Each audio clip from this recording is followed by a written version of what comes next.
আসসালামু আলাইকুম। ইশাস কিচেনে সবাইকে আমন্ত্রণ জানিয়ে শুরু করছি আজকের আয়োজন। আজকের পর্বে আপনাদের সাথে শেয়ার করব মূলা এবং চিকেনের কম্বিনেশনে খুবই মজার একটি রেসিপি। যদিও এটা অনেক এলাকারই ঐতিহাসিক, তবে আমি বলবো না এটা কোন জেলায় বেশি জনপ্রিয়, আপনারা কমেন্টে জানিয়ে যাবেন।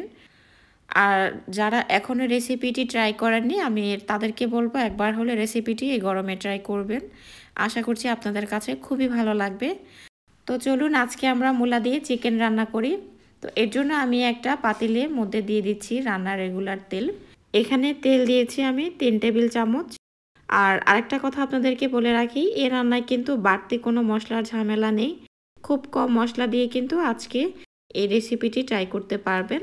তেলটা একটু গরম করে নিয়েছি। এরপরে আমি 1 কাপ পেঁয়াজ কুচি, তার সাথে দিয়েছি 4-5টা কাঁচামরিচ। আজকের এই রান্নায় আমি গুঁড়া মরিচ ইউজ করব না, তাই কাঁচামরিচটা একটু বাড়িয়ে দিলাম। আমি 4-5টা কাঁচামরিচ দিয়েছি, আর এই মরিচগুলো কিন্তু পরিমাণে অনেক ঝাল হয়, তাই আপনারা ঝালের ব্যালেন্সটা বুঝে মরিচ অ্যাড করবেন। আর আমি এখানে রিকোয়েস্ট করব আপনারা প্লিজ এখানে গুঁড়া মরিচটা দিবেন না, এখানে কাঁচামরিচ দিয়ে রান্নাটা করবেন, তাহলে বেশি ভালো লাগবে। একটু লবণ দিয়ে দিয়েছি যাতে পেঁয়াজগুলো জলদি নরম হয়ে যায়। এবার এই পেঁয়াজ আর কাঁচামরিচ তেলের মধ্যে 2-3 মিনিটের মতো একটু ভেজে নিব। একেবারে ব্রাউন কালার বা লালচে কালার করে ভাজার কোনোই প্রয়োজন নেই, জাস্ট একটু ভেজে নিলেই হবে। তো আমি একটু ভেজে নিয়েছি আর পেঁয়াজগুলো মোটামুটি নরম হয়ে গিয়েছে। এই পর্যায়ে আমি গরম মশলা অ্যাড করব। এখানে বড় তেজপাতা নিয়েছি আমি 3টি, তারপর 1 চা চামচ নিয়েছি কালো গোলমরিচের গুঁড়া, এলাচ নিয়েছি আমি 6-7টির মতো, আর তার সাথে দিয়েছি আমি দারচিনি 1 ইঞ্চি পরিমাণ, 3-4 টুকরো হবে। আর এলাচের পরিমাণটা অনেকেই প্রশ্ন করবেন এত বাড়িয়ে কেন দিয়েছি। আর এত বাড়িয়ে দেওয়ার কারণ হচ্ছে, আমরা যেহেতু আজকে মূলা রান্না করব, তো মূলার মধ্যে কিন্তু আলাদা একটা ফ্লেভার হয়, সেটা একটু কমে যাবে। আর এলাচগুলো কিন্তু আমি ফাটিয়ে দেইনি, আমি আস্ত দিয়েছি। তো এরই মাঝে আমাদের পেঁয়াজগুলো ভাজা হয়ে গিয়েছে। আমি একটু পানি দিয়ে দিয়েছি যাতে নিচ থেকে লেগে না যায়। আর পানির কালারটা এরকম হওয়ার কারণ হচ্ছে, আমি একটু আগে জিরা ব্লেন্ড করেছিলাম, তো সেই ব্লেন্ডারটা ধুয়ে আমি এখানে পানিটা দিয়েছি। তারপর এখানে আদা রসুন বাটা দিয়েছি আমি 2 টেবিল চামচ। তারপর এখানে হলুদের গুঁড়া দেব আমি 1 চা চামচ। এটা কিন্তু চায়ের চামচই, তবু চামচটা একটু বড় সাইজের। তারপর এখানে ক্যাপসিকামের গুঁড়া দিয়েছি আমি 1/2 চা চামচেরও কম।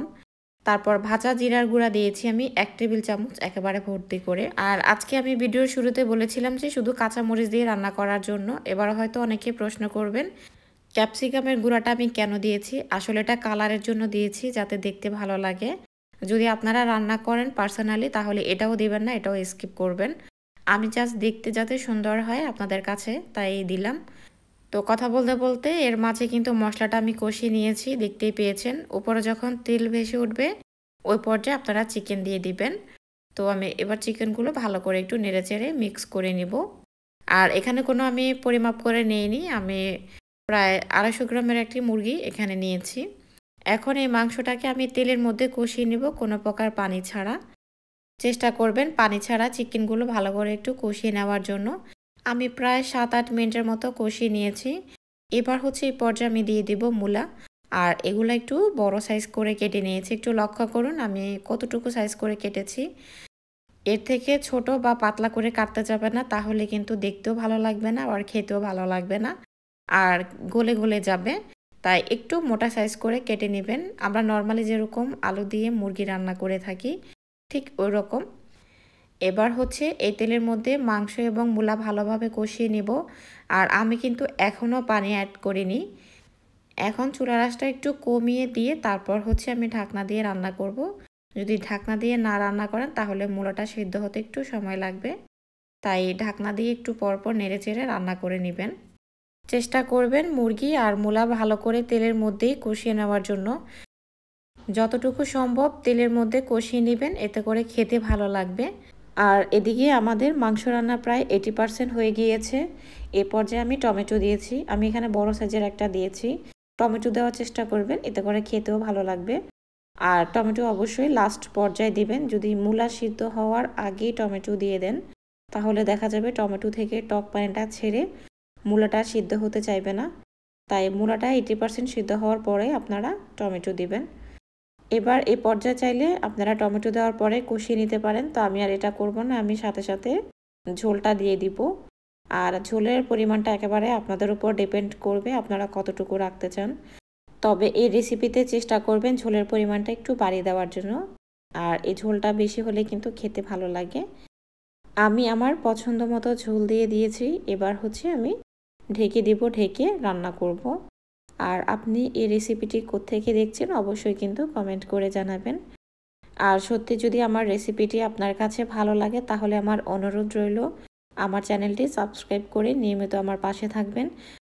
আর সে সাথে রেসিপিতে একটা লাইক করতে একদমই ভুলবেন না। তো আমি আমার পছন্দ মতো ঝোল দিয়ে দিয়েছি, এবার ঢেকে রান্না করব। আর ঝোলটাও এই পর্যায়ে একটু কমে গিয়েছে, আমি এরকম গা মাখা করে ঝোলটা রাখবো। এবার হচ্ছে দিয়ে দিচ্ছি আমি ধনিয়া পাতা কুচি। ধনিয়া পাতা কুচিটা অবশ্যই দিবেন। এরপর দিচ্ছি আদা পাকা একটা মরিচ এবং সাথে দিচ্ছি কাঁচা মরিচ একটা। আর মাথাটা আমি একটু ভেঙে নিয়েছি যাতে ভিতর থেকে ফ্লেভারটা বের হয়। এ পর্যায়ে কিন্তু কাঁচামরিচ দিলে খুব সুন্দর একটা ফ্লেভার আসে, তাই চেষ্টা করবেন এই পর্যায়ে একটা দুটা কাঁচামরিচ দেওয়ার জন্য। আমার রান্না কমপ্লিট, এবার হচ্ছে আমি চুলা থেকে নামিয়ে নিব।